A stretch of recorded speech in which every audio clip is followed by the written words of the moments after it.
All right, Cole just had one of the most insane solo clutches to win the Divisional Cup over Peterball and Poyo. So I want to run through exactly what he did, the mechanics that he used. I was going to say how you can do that yourself. You ain't doing this. Sorry to be the bearer of bad news. He's one of the greatest of all time. Let's get into it. So coming into the day, Pete and Poyo are in first place with 307, and then Rapid and Cold are in second with 278. So they have like a 29-point lead already. So it's very, very difficult to catch up with that unless Pete and Poyo make a massive mistake. Playing good, 22 builds, 52 builds. Still quite a bit left. They're in 9th zone, so they're not necessarily set up to go all the way to late endgame, but they managed to get a refresh onto Curly there, and now 60 and 50, so they have plenty of materials to actually play well. After that, they see Booga on the wall at some point. Where is he? Tarp in, spray into the other box. Where is he? He's run out. Pete's totally lost. There we go. Poyo managed to get the refresh. They've got a double refresh, so they're both over 50 builds at this point, so plenty to work with. Now Pete gets them ahead.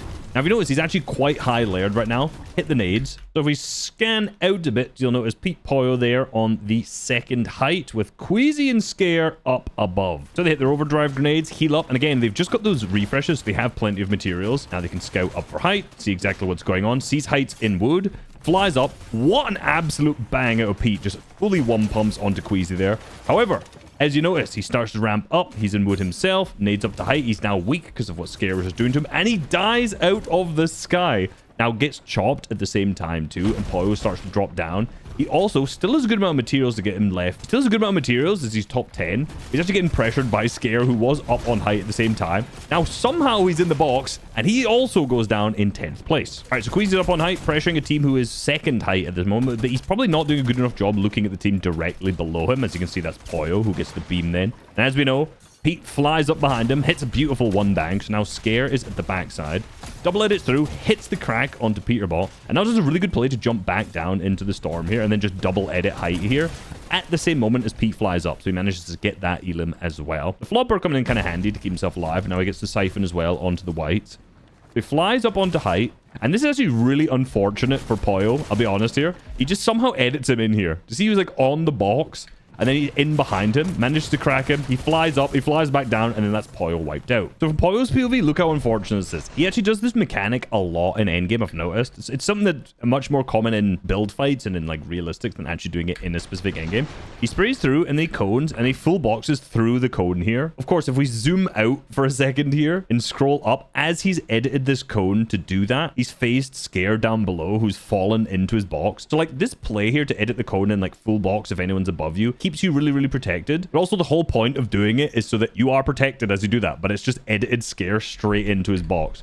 So of course he has no clue where he is, turns around and all of a sudden Scare's in his box and he phases up under the ramp, or not under the ramp, sorry, and then dies. So basically what he was doing is he's in a full box here and all he was just going to go up and just do something like this. Now he actually does this a lot in endgame in a few different scenarios. Like everyone knows you can go up and, you know, safely layer change just by doing something like that, right? You go up, cone, and you're up. However, he does it in endgame. I watched one of his solo clutches from the summit. I wish the VOD was still there. I'd be able to actually show you. But he did in this scenario here, where a player was in front of him, and he just did this instead. So super easy way to like elevate up a layer very safely at the same time. Also, this is something that's just generally good muscle memory to have. To actually do it in an end game, it's really safe because if someone's like spraying you from another angle, you're immediately covering yourself and you can just do something like this with the cone above. Or in the instance that's very unfortunately didn't work in this game with Scare, where he did like the full box up above. Yeah, he just ended up dropping into his box. So not ideal, but definitely a mechanic that's worth using in end game. So extremely unfortunate way that Poyo died. Very nicely played from Scare at the same time. But of course, now looking at the points on the leaderboard, Poyo and Pete had 6 elims, whereas Rapid and Cold only had 2. So now that 29 point lead is now a 43 point lead. All right, this whole time, Rapid and Cold have just kind of been playing low to mid ground layers, tarping out, using all their mats. So at this point, they're down onto low. Rapid gets hit. There's a bunch of people on their lair. So he has to spend some time to heal. And as you notice, Cold ends up spraying down the other teams on his lair. And it's Higgs. They get the elim onto Higgs. He manages to get some of the loot there too. However, Rapid sees a bunch of stuff in the backside. Most importantly here, I think there's a bunch of mats around this corner. Or you might think there is. I'm not entirely sure. And of course, he's got 0 builds. I mean, there's metal right there that you can see. Also a bunch of chugs. I mean, he's got plenty at this point, obviously. But he has 0 builds. Cold is 4. So remember, at this point, they can't really do anything. Like, they can't like like Tarp front side. So Rapid makes the play to run back into Storm, and he gets 5 builds out of it. So not amazing by any means. And then Cold drops some absolute scraps, whatever. So he's got 1 build. Rapid has 7. So now Rapid goes out his left. Now, unfortunately, Sails is right here. So because he spent the time to go back and grab all of that loot, I say all that loot, there was barely anything. Now other teams have gotten to the front side and cut them off. The whole point of the whole, good thing that Rapid and Cold were doing to start with is getting to the front. They got the limb onto Higgs. Now they went to the back. Sails cut him off. So now he's in this kind of awkward spot where he runs over to the side, lands in a cone by this guy editing him out. Very unfortunate. Does trade a nice damage shot back, and Sails doesn't end up like going for like another edit, because basically Rapid's going to die to Storm. But he makes actually a very crucial play here. It doesn't end up mattering in the course of the whole thing, but it's could have been very good is that he just intentionally dies. I mean, I don't think he panics, I'll be honest, right? But with all the chugs in the inventory, it seems a little odd just to die here. However, by dying here, he has 5 builds, and his Siphon of the mats should go to Cold as well. I don't think he ends up getting it. But if push came to shove, Rapid's body could be back in Storm, and he could get all of these chugs to heal off. So like Cold could come back to these and grab the chugs. He could have also just milked. Also a possibility. But Cold runs the other way. And also, if you watch my movement video here on my main channel, one of the things I mentioned actually about the fact that when you're leaving a box, so like in this scenario here, you've got 2 options that you can do. You can run out to the left, which is round this way, which Rapid went, and then Cold went the other way. They kind of, did it in not very synergized by any means. One of the things about running out on a right, like Cold does here, is it's very hard to piece you, right? So when Rapid ran out to the left here, he's running into piece, right? This guy has a right-hand peek around this corner, and he can just sit and wait. Whereas when Cold comes out, there's not really a good angle he can sit and hold where he can actually get like a right-hand peek onto him. And now Sails has gone back into this box, which has created another right-hand peek for him here too, where he can open up and edit this way and then get a good shot onto him. So Sails at this time's claimed front side. So he edits this, and this is what I mean. Like, he is like a full right-hand peek onto Rapid and Cold at this time. However, if they run out, which Cold does around this side, you notice, like, sure, you might have to do like a peanut butter edit here, but it's not that good. You don't just like run straight into it. But by running out here and to the left, like, look at the angle that they have just straight onto him. And because Rapid's going out on the left, like, he still can't even see him around this corner. Maybe if he was looking, he would be able to, but like, look at the difference between these two of how they can look. So by running out on the left, not the best play by any means. Nice job to get out, but as we know, he already ends up in the cone and dying. Now, Cold goes out and to the right and ends up just trying to run in the box of Virgo. Doesn't work. He jumps down below and gets full pieced accidentally here. Still very nice. Manages to get the kill onto Sails. So that Sails now down. Now, this is really nice. He full pieces. He gets a cone in and then 1 wall to the left. And of course, Virgo here is on the left. Plays with the pump out. Now, is this his wall? I actually don't know if this is this wall. I think it's Virgo's wall actually here. Let me see who edits it. Yeah, it's Virgo's wall here. So really nice edit by Virgo. Like, nice little window peek. Little bit, not fully to the left. Like, that's kind of one of those windows where if I did it in game, I'd be like, what a perfect edit I did. But then you don't actually really have the right-hand peek that much. Cold hits the pump and has a really good bit of muscle memory here to place a ramp and the wall. Immediately edits the wall and then also the ramp at the same time, like a little Mongrel Classic from this distance. I'm fairly certain, I'm going to test this afterwards and I'll cut this in here. I'm fairly certain you need to be holding the blue, maybe from the angle, do you need to be holding the blueprint out? Because he has his blueprint in here, like to actually edit the ramp. I don't know if you have to press ramp again to do it. I'm going to simulate this and I'll test it in a second. But either way, he manages to shoot, replace the wall, slide the ramp in, all whilst doing this. Unfortunately, there's server lag. I think he just sprays Virgo here then to kill him. He does blueprint edit quite a lot. Like in this scenario here, he didn't like swap to his pump. He just like pumped and then did this. You do have to be very close to be able to actually hit this properly without pressing ramp.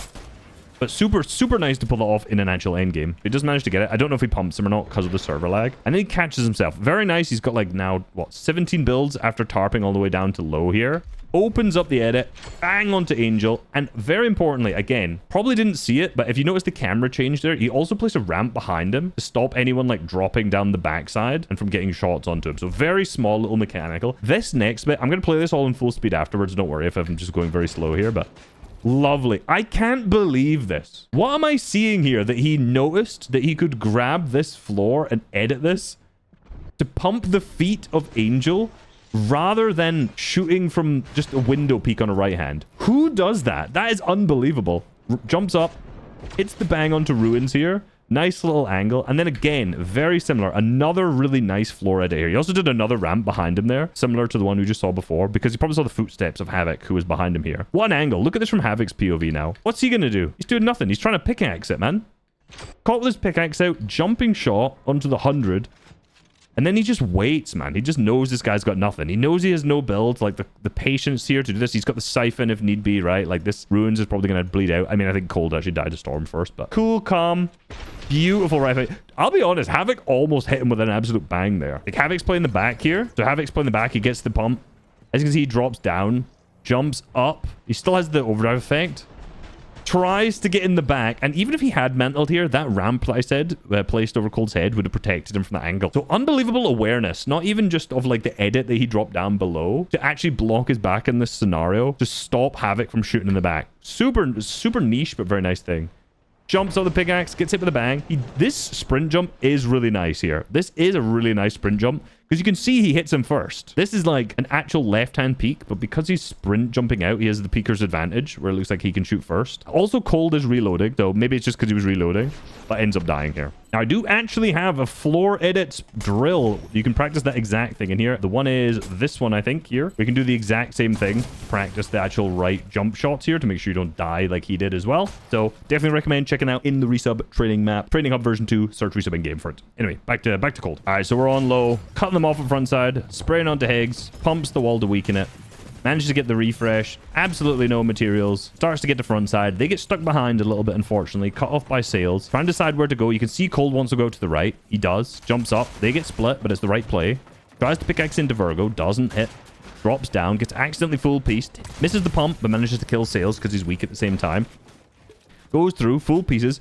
Lovely, beautiful double edit and claim there. Onto the kill into Virgo. Drops down. Nice right hand, hits the pump, ramp behind his box, drops down. Unbelievable selection of edits there. Runs round, flips, creates another box, gets the right hand peek. Ruins goes down, absolutely milking. That guy's pickaxing out. Lovely floor edit, jumps to the side, kills Havoc, and wins the whole cup as well over Pete and Poyo. It was Pete and Poyo's birthday. Well, it's Pete's birthday. Ends up losing because of that. What a solo clutch. Hope you guys enjoyed the video. Like and subscribe for more competitive Fortnite analysis. Peace.